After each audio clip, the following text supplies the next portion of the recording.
How's it going, guys? In Cowabunga, I am back. I spent the last week or so repainting and redecorating my office, and I'm still putting the finishing touches on it, but I'm in a good spot to record. So I have another video for you guys today, and it's another collection video, and it's going to be featuring my collection of 4 of my favorite characters in all of pop culture. That's right, we are talking Leonardo, Michelangelo, Donatello, and Raphael, Eastman and Laird's The Teenage Mutant Ninja Turtles. So ever since I was a kid, probably around 5 or 6, I have been in love with the Turtles. I love the movies, the video games, the comics, the artwork, TV shows, everything. And that has not changed to this day. I am still a massive fan of the Turtles. So the Teenage Mutant Ninja Turtles were created in the 1980s by Eastman and Laird, and the original comic was meant to kind of parody Daredevil.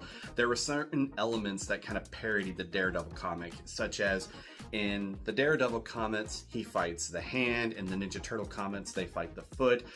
Both characters take place in New York City, and their origin even kind of meshes with Daredevil's origin, as Splinter recounts their story about how a young man saved an old man from being hit by a car only to have radioactive waste, a canister of radioactive waste like hit him near the eyes. That same canister that gave Daredevil his blindness and his powers also leaked into the sewers, which radiated 4 baby turtle brothers, and they grew up to be the Ninja Turtles. Oh right, and it also created their master Splinter. Now, compared to other collectors, I don't have the biggest collection, but I still every now and then try to collect artwork or movies and games, anything that I can and probably can afford when it comes to the Turtles. So instead of talking about it, let's go ahead and get started. I'm going to start off with some posters. So starting off, you probably have seen this in my background a couple of times. I have my favorite Teenage Mutant Ninja Turtle poster, which is from the first movie. Now, I have actually bought 2 of these. One for my office, and I bought one for my friend Matthew over at the Geeks Attic. I bought it whenever I met the actress who played April O'Neil at GalaxyCon, Judith Hogue. Matthew was not able to be there, so I bought this 11 by 17 poster at GalaxyCon, and I had Judith Hogue sign it, and she was very nice. It was so great to get to talk to her and get to meet her, and I was happy to be able to get something for Matthew, who's also a big fan of the Turtles. So I also bought this poster at another convention. It was actually a horror movie convention, but the artist at the booth had this rendering, and I had to buy it. So I got this one right here of the Turtles. I love this poster. I still hang it up. I'm still trying to find a place right now to hang it up in my new arrangement of my office, but definitely going to have this display no matter where I'm going. Okay, moving on, let's talk about some collectibles slash figures. I, of course, have some Ninja Turtle Funko Pops, but I'm sad to say that a couple of them got damaged whenever I was repainting and reorganizing. So I'm going to go ahead and start showing those first, and you'll see what happened. So starting off, we have what they're called on the box, some 8-bit versions of the Ninja Turtles. We have Donatello right there. He's always been one of my favorites. Gonna try to make sure that the light doesn't glare on these. I used to have all 4 of these on my desk at work, but I just decided, just to bring them home and have them displayed in my office. So here's Donatello. He does machines. Moving on, we have Raphael. Now, going to what I was talking about a minute ago, he actually got damaged whenever I was reorganizing. He and another Funko fell off the shelf, and one of his size broke it from his right hand here. I still have it over there. I'm just going to try to see if I can glue it back on, but for right now I'm kind of pretending that this is the version of Raphael from the first movie where he temporarily loses one of his size when April O'Neil finds it on the street and picks it up. So next we have probably my favorite turtle, Leonardo, and again he normally has 2 swords or katanas, but one broke when they fell off my shelf, so I still have it over there. I'm going to try to see if I can fix it, but otherwise, if I can't, still going to display it on my shelf. Now we'll bring up the party dude himself, Michelangelo, who has recently played an important role in the Teenage Mutant Ninja Turtles story in the comics, and I'll get to that in just a moment. But now it's time for a quick lesson. The course is Pain 101, and your instructor is Casey Jones. This is the version from the 90s movie, and I've always wanted to get this mask. I do have a Casey Jones mask, and I'll show that in just a moment, but I've always wanted this particular one because I've always wanted to dress up as Casey Jones for Halloween. So I got more Turtle Funko Pops for you guys, and these were inspired by Eastman and Laird's original design of the Turtles. And this is where they have the same color masks. Like originally they all had red masks, and the only way that you can tell them apart was by their weapons. They had two different variations of these, one in color and one in black and white. And so I'm going to go ahead and start. I have Donatello, again, red mask. You might think it's Raphael, but you can see his bow staff right there. Next we have Michelangelo, again, red mask, yes, but you can see his nunchucks.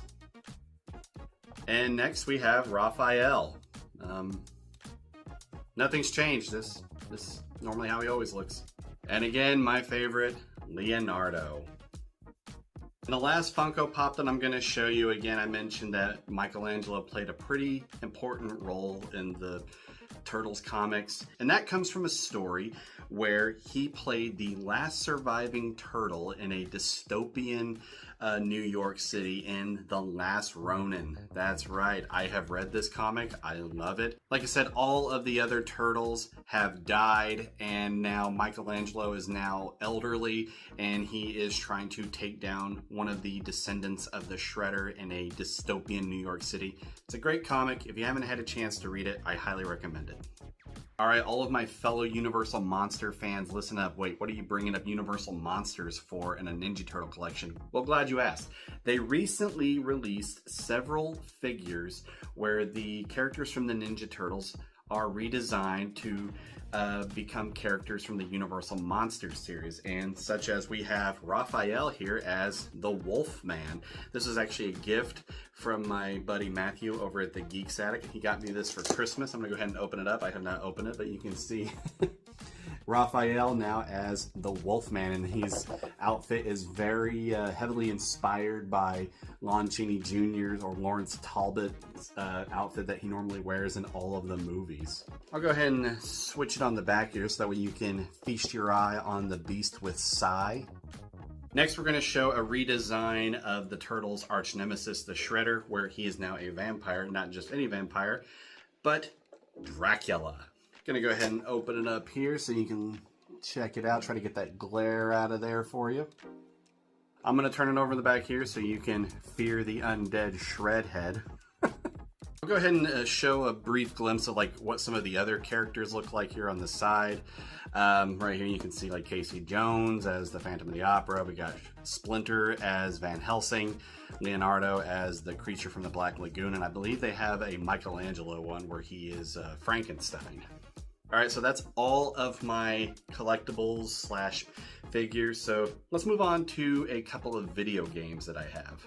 Starting off, I recently bought on my PS5 the Teenage Mutant Ninja Turtles Shredder's Revenge. I gotta play more of it. I haven't played it in a while, but I do have it on download to be able to play. I also want to buy the Cowabunga collection where it has a assortment of all of the retro Ninja Turtle games that I may have played whenever I was a kid. So definitely gonna be putting that on my purchase list. But one that I recently played the heck out of is on my Xbox 360. It is Teenage Mutant Ninja Turtles Mutants in Manhattan. Now, this game was actually a little bit more difficult than I thought, but what I like about it is you can play as all four turtles, and you can switch between different turtles and level them up. And yeah, this game was a little bit more difficult than I thought, but it was a lot of fun. I really enjoyed it and kind of want to play it again. So this next one was a gift from my brother-in-law. Thanks, Blaine. I one time told him for Christmas, I want one of those Teenage Mutant Ninja Turtle arcade games that you can buy at Walmart or at Target that you can set up in your house. Have you guys seen those? Yeah, I'm talking about those. I'll put a picture up right here. I asked for those for Christmas. And around Christmas time, he says, hey, I bought you a Teenage Mutant Ninja Turtle arcade game from Walmart, and I was starting to get excited. Then he handed me this.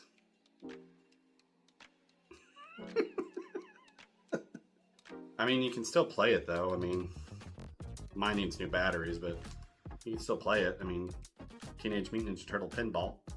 So probably should have been more specific on that. Alright guys, let's go ahead and move on to some books and some comics. I bought this off Amazon. It is a Teenage Mutant Ninja Turtle coloring book. I'm not the best artist in the world, but every now and then I do enjoy, pulling out a coloring book. And I also like that they feature different variations of the designs of the turtles, like some of the original, the one from the original cartoon, and from some more recent TV series. So it's been really hard to try to keep these away from my kids because my kids are obsessed with coloring books, and they got their hands on this. I would probably never get it back. So as far as single issues go, this was the only one that I have. It was from a friend of mine from college. I have not read it. I kept it pretty well protected in this plastic wrap, but yep, just wanted to show this one. So I have started reading through some of the collection volumes of the original Eastman and Laird comics, so I have now volume 1. This is again where all of the turtles have red masks, and I think in later volumes, like they start getting, their iconic colors for their particular characters. So here's volume 1. Here's volume 2, where you can see Raphael here pretty pissed off about to take on the Shredder. And here is volume 3. And of course, since I mentioned it earlier, The Last Ronin. Now, I have not read the sequel to this yet. I saw that it's already been out, so I'm probably planning on picking it up soon and reading it, but I know it features different characters. So, but guys, can't stress this enough. It's a good read. I highly recommend it. So this next one features the Turtles teaming up with another famous character from comics. We have them teaming up with Batman. Here's volume 1 of Batman and the Teenage Mutant Ninja Turtles. And here is volume 2, where we can see several other characters joining in. We got Robin down there, Damian Wayne, we got Bane up there in the corner, and we got volume 3. I do want to show the back side of this one though, because I do like that artwork where you can see a pretty hulking Batman, must be Batfleck, teaming up with the Turtles to take down the Shredder. So now let's move into some novelizations. As you guys know, I am also a host on the Paper Movies, a novelization book club podcast with Matthew and Jeremy from Stupid Chainsaw Productions.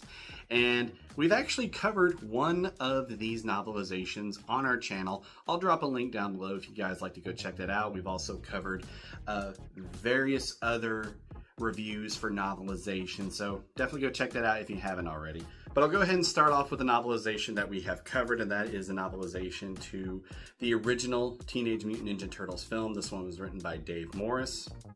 And here is the junior novelization version of that, written by B.B. Hiller. Coming up next, it's the sequel, dude. Teenage Mutant Ninja Turtles 2, The Secret of the Ooze, which is actually getting an anniversary showing at a movie theater. Definitely going to be going to check that out. And again, by B.B. Hiller, we have the novelization to Teenage Mutant Ninja Turtles 3. This was always one of my favorite, guilty pleasures. It's not the best of the Ninja Turtle films, but I've always enjoyed watching it, especially as a kid. And next we have the novelization to the animated film TMNT. And we have the novelization to the 2014 live-action Teenage Mutant Ninja Turtles movie that was directed by Michael Bay. And we have the novelization to the sequel of that film, Teenage Mutant Ninja Turtles Out of the Shadows. Last novelization that I have is for the recent animated one, Teenage Mutant Ninja Turtles Mutant Mayhem. So this wouldn't be a TMNT collection video if I didn't show the movies themselves. I have this collection set where it has the original 3 movies from the 90s, so Teenage Mutant Ninja Turtles 2, Secret of the Ooze, Teenage Mutant Ninja Turtles 3, and the animated film TMNT.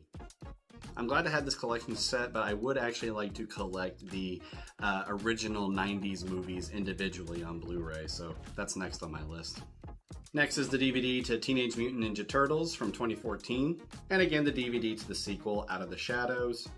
Hey, you remember that time in the video where I talked about the comic books where the Teenage Mutant Ninja Turtles meet Batman? Well, they actually made a animated movie adaptation of those comic books, and I have it right here.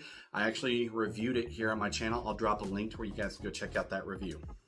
Coming up next, I actually found, for a pretty good price, I actually went to the store just to pick up a wall mount for my TV, but I found this beauty. It is the Blu-ray for Teenage Mutant Ninja Turtles Mutant Mayhem.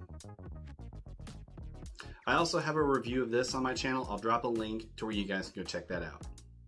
And this I'm actually really excited about. I bought this last year at Walmart. They had the entire classic collection of the original Teenage Mutant Ninja Turtles animated series that came out in the late 80s to the early 90s. I'm so excited to finally have this. Yes, I know that they're streaming this series and some of the other series on streaming platforms, but I'm so glad to have this, so that way, you know, if there's ever like a power outage and my laptop is fully charged, I have something to keep me occupied as I wait for the power and the internet to come back on. All right, I have one more thing that I'm going to show you guys, and this is not a book, a comic, a movie, or a video game, but again, this is something that kind of permanently identifies me as a Ninja Turtles fan, and that, of course, is my tattoo. I'm going to bring the picture of it up right now. This is a tattoo that I got about 4 years ago. It was done by tattoo artist Chuck Cagle. I'm going to drop his information down in the description if you'd like to check it out. He's also a huge fan of the Turtles, and he was very excited to be able to tackle this project for me. It's more or less a Last Ronin inspired one. When he showed me this design before we got the tattoo done, I fell in love with it instantly. Again, guys, he's a great artist. Go check out his page. I'll drop the links down in the description below. And what's even cool is that when he posted this on his Instagram, it was actually liked by one of the actors that played one of the original Ninja Turtles. And that, to me, I was like... But there you have it, guys. That is my collection of the Teenage Mutant Ninja Turtles. I hope that you enjoyed this video, and if you did, be sure to hit that like button. And also, are you guys collectors of the Turtles? If you are, be sure to drop what you have collected over the years down in the comments below. Be very happy to check that out. But we're about to wrap things up here, guys. Thank you so much again. If you're new to my channel and you're enjoying my content, then please consider to hit that subscribe button so that way you'll be updated whenever I post new content. And always remember, wise men say, forgiveness is divine, but never pay full price for late pizza.